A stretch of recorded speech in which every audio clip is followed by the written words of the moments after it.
Why do you think modern relationships aren't working?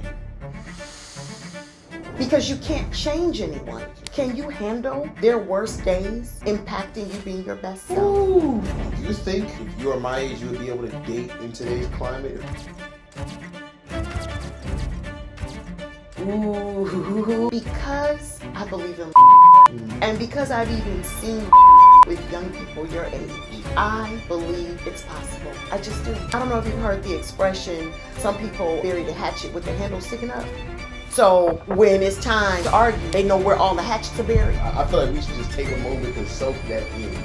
I saw a number, 50% of all women have a backup partner in mind. Either an ex-boyfriend or an old friend. I really have to push back on that because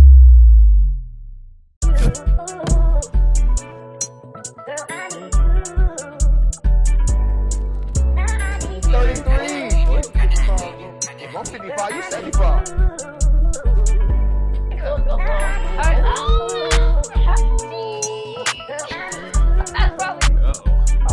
I was gonna go to bed.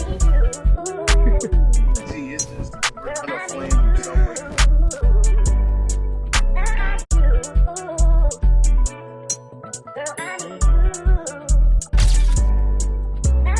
Yo, what's going on, everybody? Welcome back to another episode of the Tough Talks with Deej, aka the TTD podcast. In case you all are wondering why is DJ so excited, it's because I got my mama! Mom, welcome to the show. Welcome to the show. The one, the only, Alyssa Latanya, future Dr. Rodgers. Welcome to the show, Mom. How you doing? I'm well. How are you, best son? Oh, I am elated now. Dude, even with all this snow outside, you just melted my day away. Melted my day away. And you look astonishing too. I mean, y'all, I feel underdressed. I came in athletic tee, Adidas. Yes, I'm cross-branded. Don't care. I came in here underdressed, and is it Fashion Week? Are we in Paris? No. We are in New York. We in New York. Okay, I got it. I understand. I get it. But wow, I mean, what? Take us through the outfit. What made you want to choose this? Is it because of me? Am I that special? You are that special. Yes, you are. But I just wanted to put on something, a little off-white, black ensemble, Okay. Just something that can be basic yet trendy. Well, you look very dapper damsel. You do. Well, thank you. You do. So I start this question off with all my guests. Okay. All my guests have been athletes. You haven't quite. That wasn't your career path At all. But I asked them what was their toughest moment, usually on the court or on the field. So for you, I'm going to switch it up a little bit. Okay. Because you are the future doctor, therapist, mom, what was the toughest client you've ever had? Now look, if you signed the NDA, don't break it. But what was the toughest client you've ever had that you feel comfortable sharing on the episode? Well, that's a really good question. Can I give you two? We got time. You can give us three. This was in a different state. Okay. I will say that. Okay. And I was asking general questions. And then I got to one question and he looked at me and he said, if I tell you, I got to kill you. And I said, excuse me. Yeah. Excuse me. And because of his storied background, okay, I believed him. So I said, you know what?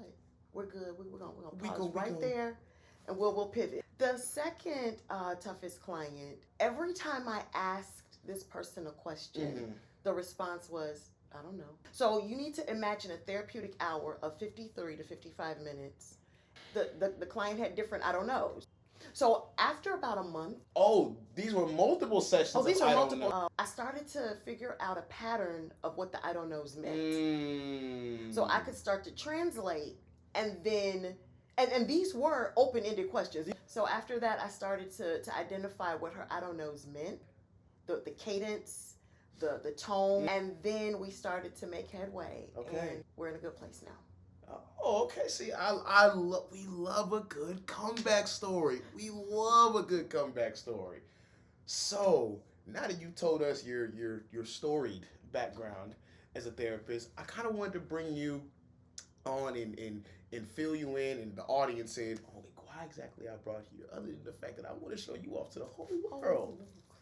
So I brought you on because given your background as a therapist and your expertise in mental health, I wanted to get your perspective on what a real healthy, true relationship looks like, especially in 2026. So we're going to get through a lot. We're going to talk about a lot. Trust me, you all. We will get to everything. Just keep on watching. We'll get to everything. So I just want to go ahead and let's get straight into it. Okay. In your eyes, what does a healthy relationship look like? That's a broad question, but I will focus on the 4 things that I believe every healthy relationship should have. Okay. Okay. Do you hear me? Mm-hmm. Do you see me? Do you choose me? Do you love me? Wow. And I believe if you have all 4 of those, Yes, you'll be able to handle what may come. Okay. And what exactly is the may come for you? Because again, that's another broad question. Life happening. Mm-hmm. Life is going to happen. You can plan, you can prepare, you can have all different kinds of hypotheticals, but something is going to happen that might shake you to your core. And you have to know that you are in a healthy relationship that can withstand life happening. Wow. In regards, especially with how I just mentioned the foundations in relationships being built, those foundations can actually start well before you get into the relationship. They start with your imagination and your ideals of what you want your relation to be as a kid. So I'm going to ask you, what was your imagination? What were your expectations? And what did you see regarding love and romance when you were a child? Oh, DJ, we going there. You were straight there. We going there. We gotta cut through the line. We gotta cut through the line. All right. So growing up, my mother and my biological father were only married for 2 years. Okay. I was born somewhere in there, and then they divorced. Okay. Okay. My father, Daddy, was an amazing father. Grandpa. Just didn't work out with my mom. My mom remarried my stepfather, who I refer to as Dad, and that's the granddad. Granddad, the tiger, the one I got tatted on me. So he and my mom stayed married for years. Yes, but there was some rocky roads in there. Okay. Fast forward to when I met your father. Go. He experienced something I never did, and that was a healthy 2-parent home. Wow. So to go back to your original question, I didn't know what that looked like, which made me a little nervous when I started to fall in love with your dad, because I was thinking, okay, this is real. And I'm sure we'll dive into a little bit later, but for sure. I hoped that I would have a wonderful marriage with a family, but I truly didn't know. So continue off of that, a lot of times when you see people stemming and growing up in broken homes or homes with different parents in and out of the house, they tend to pick up a few toxic tendencies or some brokenness from those relationships. Do you feel that you ever picked up any brokenness or any bad habits that stemmed into your marriage with Dad? I wouldn't say bad habits, because remember, I didn't really have much to pull from. But I will say I did have fear. When I dated your father, and he was probably starting to have marriage on the brain, he said something to me. Because we talked, and that's another foundation of a healthy relationship. Communication. Yes, sir. Communication. You can say almost anything you need to say. It's just the way you say it. How you say it.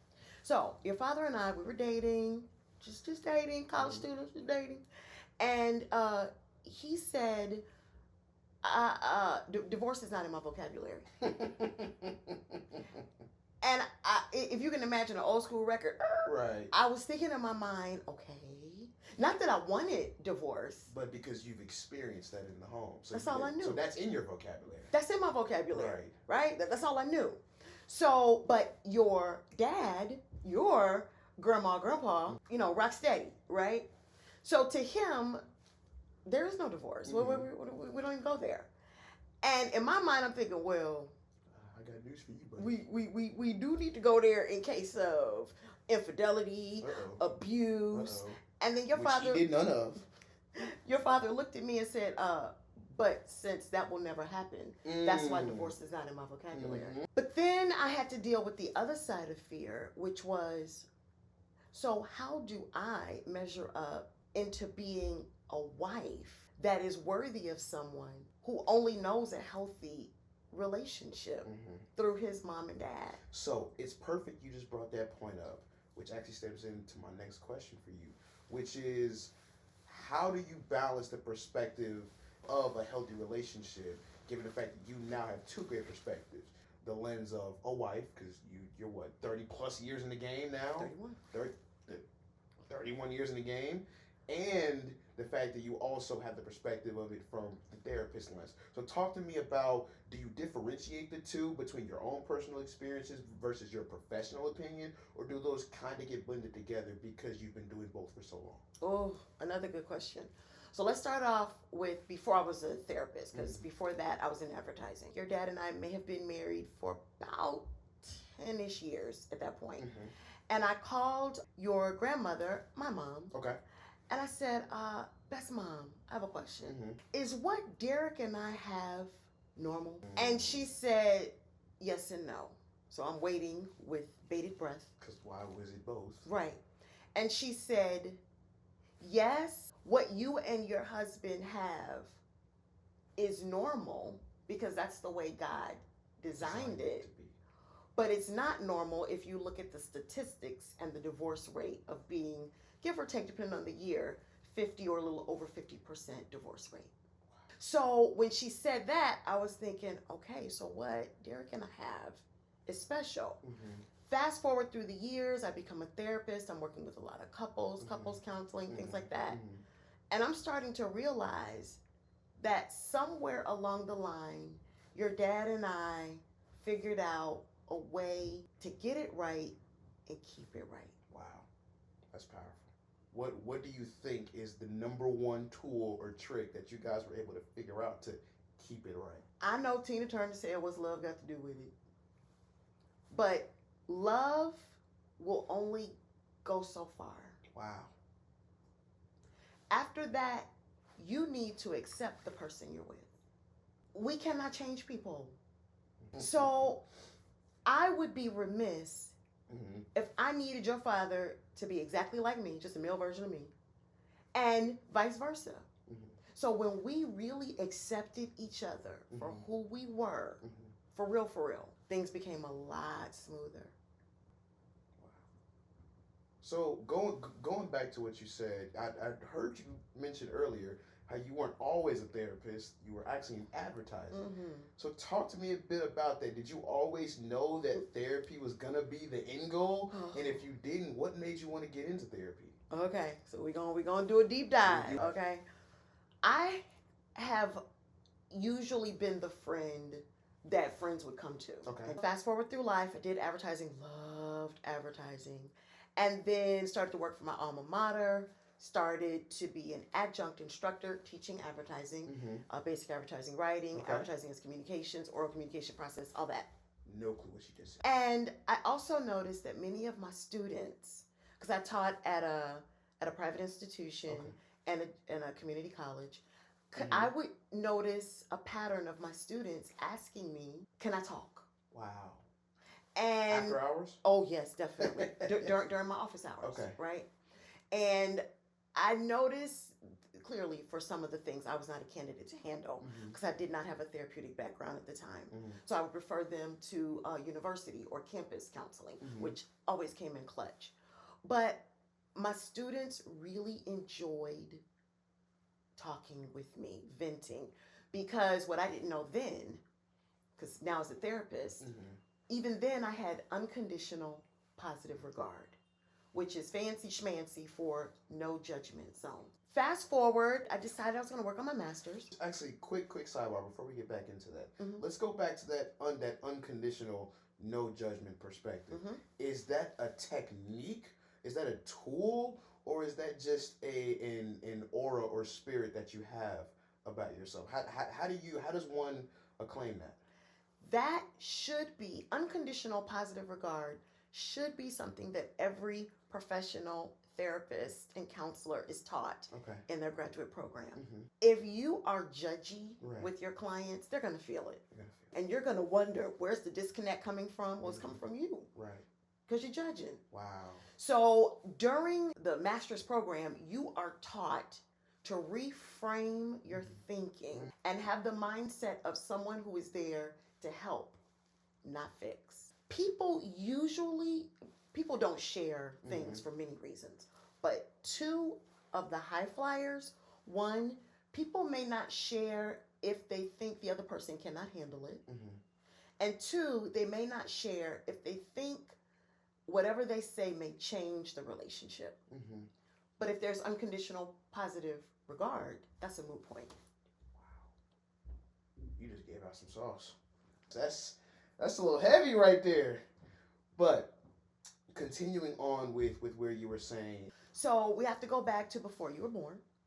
I was actually teaching a class here and there. I was working on my master's, and shout out, if you want to earn your master's, you can earn it without having to pay for it.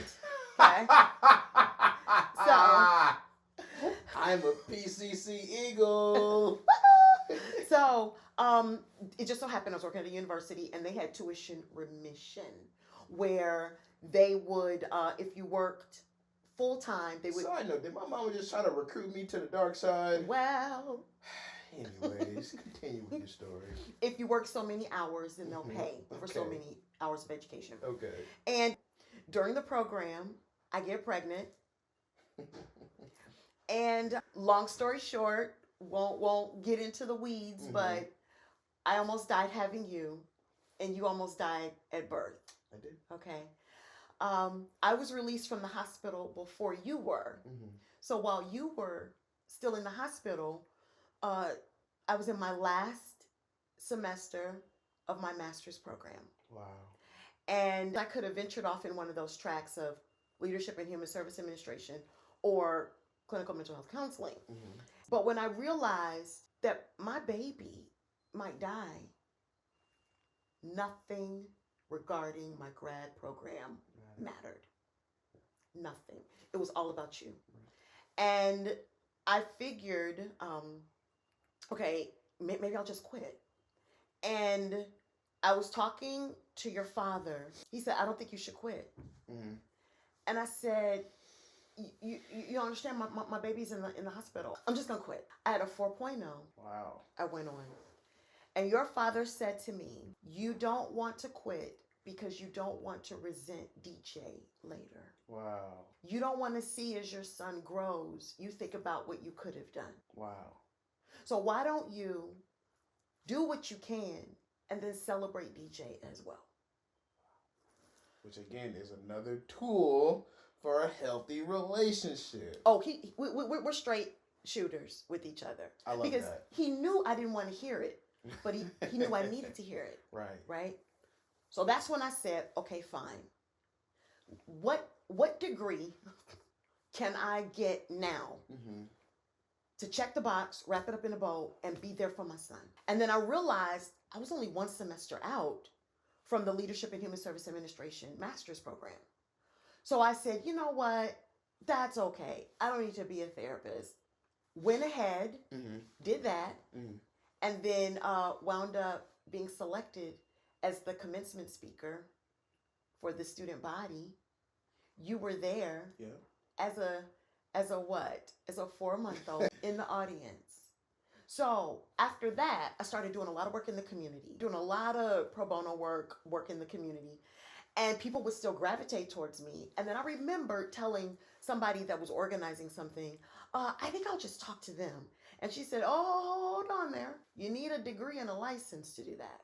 Oh. And that's when I was like, oh, I would need to be a therapist.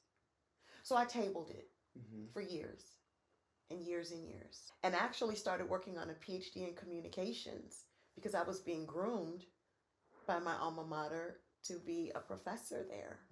not just adjunct. I was halfway through and it felt like I was chewing on leather. And I remember talking to a really good friend. And I said, girl, I can't wait till I'm done with this PhD in communications so I can get my master's, going backwards, get my master's in clinical mental health. And this was old school, cordless VTech phone. And I could imagine her looking at that phone. And I said, that sounded bad, didn't it? She said, girl, yeah. So when your father came home, I told him what I was thinking. He said, okay, so first of all, let's stop the bleeding with this PhD program you don't want. We'll stop paying for that. And let's look at you doing what you really want. And the rest is history. Wow. I mean, talk about a supportive husband and a partner who is willing to listen. That's amazing. That's exactly what this episode is all about. Giving perspective on what a true relationship looks like. But my thing is, now that we've discovered the positive and we've discovered the background on why you have the tools that you have, I want to get your other perspective on why do you think modern relationships now aren't working? Do you think it stems from toxicity within the relationships, cheating and infidelity being normalized? Do you think it stems from a lack of respect between the partners? Tell me why you think modern relationships are failing. Well, best son, you named 3 areas that I believe are all applicable. And if we look at that, if those 3 things are reasons why relationships may fail, I believe a deeper dive to that would be people are not all in. When you decide, as your great grandmother, who you never met, used to say, hook a crook. Hook a crook, I'm gonna make it. I believe that there are some people that have decided on a contingency plan. You know what? It's all right. Just we got certain things in place. If it don't work out, it don't work out. Life isn't over. We had a good run. It was our season to be together. The season is over. It was our era. We have grown into 2 different people. So it's okay if we're not together anymore. Wow. And I really have to push back on that, because if a person decides to take their marriage vows seriously, and if a person says, absent of abuse, absent of infidelity, right? Why wouldn't you be all in? You said in sickness and in health. You said richer or poorer. You said till death do us part. You said those things. So did you mean them? Or did you mean them on a contingency basis? Wow. That things are working out fine. That things are working out fine. It's actually funny that you mentioned that, because I see 2 issues with that standpoint. The first one is there's a lack of marriage. People aren't getting married anymore. That is true. Marriages are on the decline, and co-parenting, baby mamas, baby fathers are on the uprise. People are perfectly fine with just having a kid and staying together instead of getting married. And I think the other is, I saw a number, I'm not exactly sure what it was on the men's side, but it said 50% of all women, either in the United States or worldwide, have a backup partner in mind when they're in a relationship. Ooh, the number's not in your favor. So, first of all, everybody has a choice, right? And if someone is not a candidate to marry, then they should really not jump into something if they're not ready for it. Having a backup plan. Do you consider that infidelity? Well, it depends. Is this backup plan somebody that is actually in their lives, actively in their lives? If so, then I have to ask. I don't know. I have to ask, is that an emotional affair? Wow. You're not doing the do, but are you going to someone?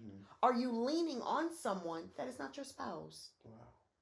Regardless of the gender. Okay? This is true. And then I have to ask why. Why would you choose to pour your heart out to someone else who did not make a vow to you? Wow. And why would you not think the person you made the vow to isn't a candidate to contain what you have? I see people as vessels, Mm. and not every vessel is a candidate to carry everything. Like, you wouldn't put gasoline in a Gatorade bottle and truck it back to your car that ran out of gas, right? And it's not wise. It's just not wise to do. Done it before. So if a person is a vessel who is holding something, you married someone that is supposed to be your partner, right? They should be able to help you carry what you're dealing with. Wow. Why would you venture outside of the confines of your commitment to pour what you're carrying into someone else that is not vowed to be with you? So stemming from that point, I've seen on social media, there is a distinct lack of emotional intelligence and emotional awareness in relationships. So talk to me about that and tell me why that is. Is it possible for somebody to attain that, or you just have it or you don't? Ooh, good questions. Oh my goodness. So emotional intelligence can be acquired naturally. Some people are just naturally empathic. They feel other people. Other people were raised in environments that were a little cold, aloof, distant. They didn't say, I love you. You knew they loved you because utilities were on, you had clothes, you had food, they took you to school, they financially supported you. But you may not have ever have heard the words, didn't get hugs. It doesn't mean there wasn't love there, it was just a different way of showing it, because there are 5 different love languages, right? So different people have different love languages, one or multiple. But there are people that even though they didn't receive those things, the core of them craves those things. The question is, are you going to connect yourself with someone who is unequally yoked with you and cannot pour into you The way you need to be poured into. what you need? They may be a vessel that does not have empathy like you want it shown. Wow. You may want love language, a love language that's words of affirmation. They may not be able to say those things. Are you able to be in a long-term relationship, i.e. marriage, with someone who does not have the capacity to give you what you need? And a big question regarding why some relationships may fail, because we can't change people. If you are with someone and if you cannot be your best self when they are at their worst, you have to ask yourself, how formidable is this relationship? Because you can't change anyone. You are only responsible for yourself and being your best self. Cannot control someone else. Can you handle their worst days impacting you being your best self? If not, then they may not be a candidate for you. That's heavy. I felt that one in the chest. I feel like we should just take a moment to soak that in. My following point to that is, given how you just described that there are different love languages, there are different ways that people communicate in terms of arguing, healthy arguing, unhealthy arguing. What does that look like, and how can one tell the difference? Ooh, so good. So healthy arguing is possible. And people might not want to talk about it, but it's okay to be angry. The Bible says be angry and sin not. It's okay to be angry. I know I have made your father angry so many times. I know I have. And he's made me, angry as well. Mad too. But the difference, best son, is we argue fairly. We do not call each other out of our names. We do not say something that we feel like, oh, I shouldn't have said that. There are no undo buttons, backspaces, deletes, control Z's. Not in real life. When we say it, it's out stuck in the atmosphere. So we have learned the value, the art even, of communicating tough things, painful things. I see what you did there. But in ways that don't tear the person down. but it's designed to still build them up. Mm-hmm. So we argue with love at the root, Okay. at the core. Okay. And if it's something we don't like, we don't understand, we keep processing until we get it right.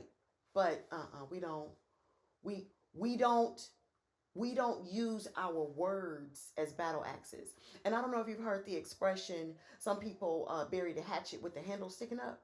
Mm-hmm. So when it's time to argue, they know where all the hatchets are buried. So they just go. If you have truly buried the hatchet, then if you bring something up, it's to help that person, not to slice and dice them and remind them of what they did when they hurt you. Wow. Wow. So I brought up that question because I wanted to ask you, are you aware of the current dating climate at all? Because that has been a really extreme and huge issue. I have a limited view, but I'm sure you can give me additional information, so I'm listening. Unfortunately, I can. No, it's just really unhealthy. The narratives are a lot of things that are face value, things that are shallow, things that are materialistic, things that are very vain. Mm-hmm. And once you get past that, you get to the root of who the person is. They realize they're not compatible, and because they're not compatible, but they may be compatible in other ways, i.e. sexual relations, then it leads to toxicity, it leads to unhealthiness, and then because you have an unhealthy foundation, now you're getting into arguments, and because, like you just said, if you don't know how to communicate properly, then it leads to unhealthy arguments. So that's why I was really asking, are you aware of that at all from your clients or from anybody you talk to? Just if you could kind of give me your best perspective on that. That part I am aware of. And the way people look, that will change. That's just what may be the magnet that attracts you. But that cannot be the magnet that keeps you. Wow. You need to have a deep connection. I almost threw my sock at you. You need to have a deep connection with the person you are considering a long-term relationship with. And there is a difference between having breadth of relationship and depth of relationship, right? And do you feel that relationships should have both? Oh, I believe the richest relationships have both. I love it. So breadth, you could talk about a myriad of things, right? And you're compatible. You can go there. But having a depth means that as you talk about those things, you can also do a deep dive with them and not keep it superficial. Wow. So continuing off of the current dating climate, do you think if you are my age, you would be able to date in today's climate, or are you unsure if you could find a partner? Well, because I know even when I was your age, I wanted to be in a relationship, I would have to navigate the climate differently than the way it was when I was your age. It's a different time. I didn't have Tinder back then. We didn't have, we had snail mail. What? That's what we had. We had snail mail, okay? Email was just starting to surface, right? Right. So it was different. It was different, DJ. And when I think about today, if I was a 23-year-old today, I would have to be very mindful because I have heard that some people have done some nefarious things in the dating pool, right? Oh boy! So it hasn't been treated with all of the chlorine in the dating pool because some people have done some things in it. Oh yeah. But because I believe in love, and because I've even seen love with young people your age, I believe it's possible. I just do. Call me a sucker for love. But I believe if you want love, if you want compatible love, in whatever criteria you have, I believe it's possible. I believe it. I'm next. Let's go. I'm next. Let's go. She says she wants to be a grandmother. I do. So yeah, yeah, we're moving on. So, to round this off, you and Dad have been married for 30 plus years. Yeah. And you've already shared what positively contributed to that. Were there any rough patches between you all in your early marriage, mid to it could even be last night? So there were a couple of rough patches. One, let's just start off with me. Mm-hmm. I was insecure in who I was as a young woman, Mm-hmm. and it took your father to really help me navigate my identity, Mm-hmm.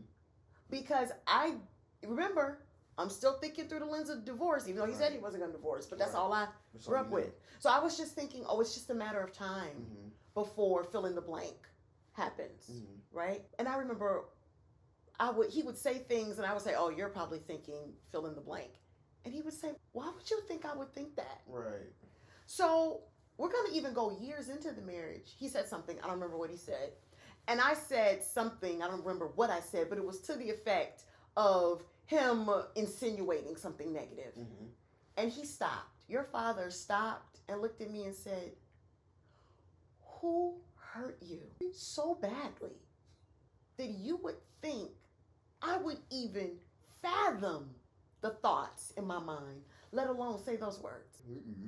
And then I said, well, I just thought you meant blah, blah, blah. And then do you know what your father said? What?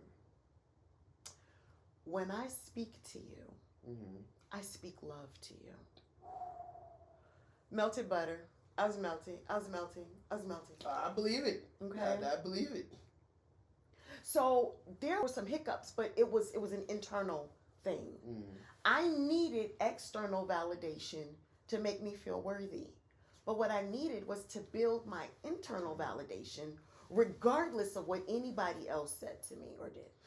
My question is, a lot of times I've also seen people confuse getting positive reassurance with them making the person who's doing it their entire personality. And if you remove them, they have nothing. So talk to me about the difference in how you can avoid blending that. So that goes back to needing external validation more than the internal validation you have. Mm-hmm. Is it possible for you to be your best self if nobody says positive things to you? Yes. In an area that you need.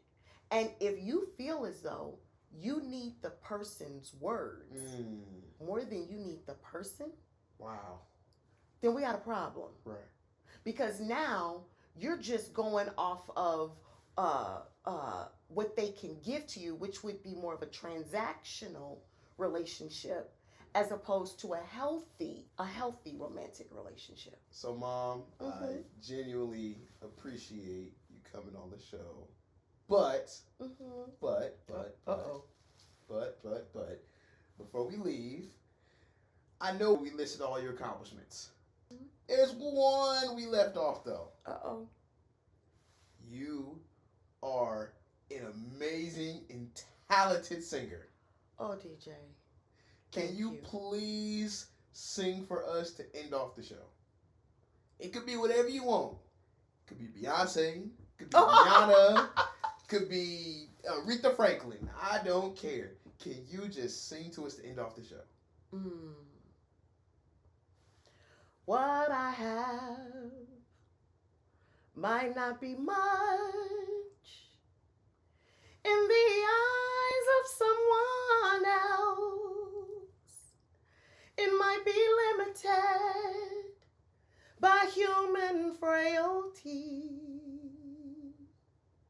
And though it can't compare to the gifts with me you'll share, it may not be much, but I give it back to thee.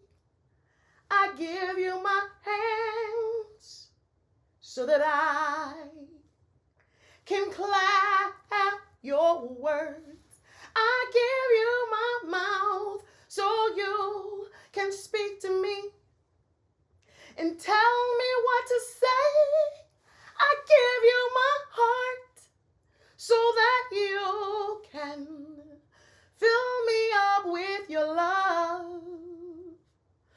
you I give my soul. To dwell with you above. I give you all that I have. To some I know it won't be much, but that it is, I give it back to thee. Woo! My turn. And I give it back to thee. Mom, I want to thank you for coming on the show. You have just made the TTT podcast infinitely times better.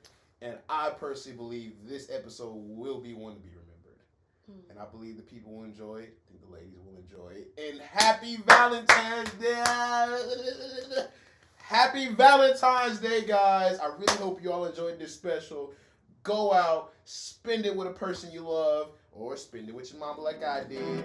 We love y'all. We out!